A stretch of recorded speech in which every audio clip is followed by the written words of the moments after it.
The nation of Antigua and Barbuda is currently facing a prolonged problem with bouts of unabashed littering. Even as the nation is reported to be in the middle of an economic upswing, one is still able to drive around the country and find problem areas with rampant dumping, uncleanliness, and a general disregard for proper waste disposal. According to general statistics, littering is often more prevalent in economically disadvantaged areas, with several factors said to be a major contributor. Some may blame lack of infrastructure, as in less socioeconomically developed communities, there is often an insufficient number of waste disposal facilities. But is that really the case in Antigua and Barbuda? Others chalk it up to limited access to education, as there may be less emphasis on the importance of proper waste disposal and the environmental impact of littering. But the nation has its fair share of environment advocates, including the leader of government, Prime Minister Gaston Brown. That's in front of my house now. Come on. And if you, by the way, look at all them old fridge and old stove and all kind of stuff there, you want to tell me that we must allow that to happen for him to bring all in garbage again? Nasty. What list?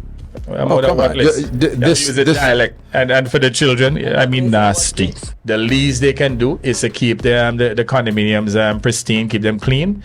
If it is that they're going to go and violate the environment and we end up in another booby alley, it's going to be self-defeating. How can anyone expect us to move people who have all them garbage in front of the house into new condominiums for them to go and violate the environment and run down people's living standards?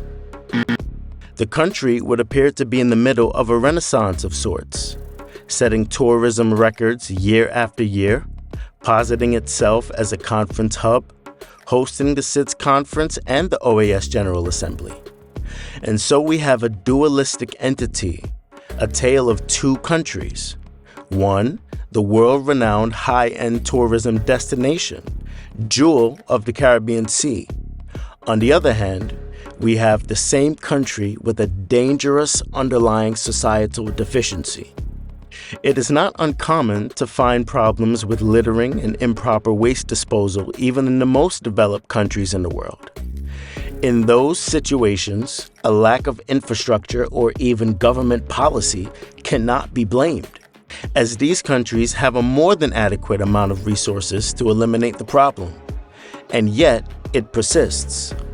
It persists in the underprivileged communities in the world. It persists in the places that have so-called bigger worries than maintaining clean surroundings. In places where people are living hand to mouth with no reason to challenge the social norms that eliminate pride, shared responsibility, and community wellness.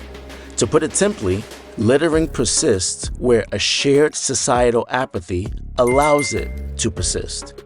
So it would seem that unless a people is able to throw off the tradition of poor self-image, the inferiority complex handed down through generations by those that profited from their low self-esteem, unless a society truly develops a sense of worth and dedicates itself to a holistic cleanliness, then there's no reason why we shouldn't just throw trash out the car window.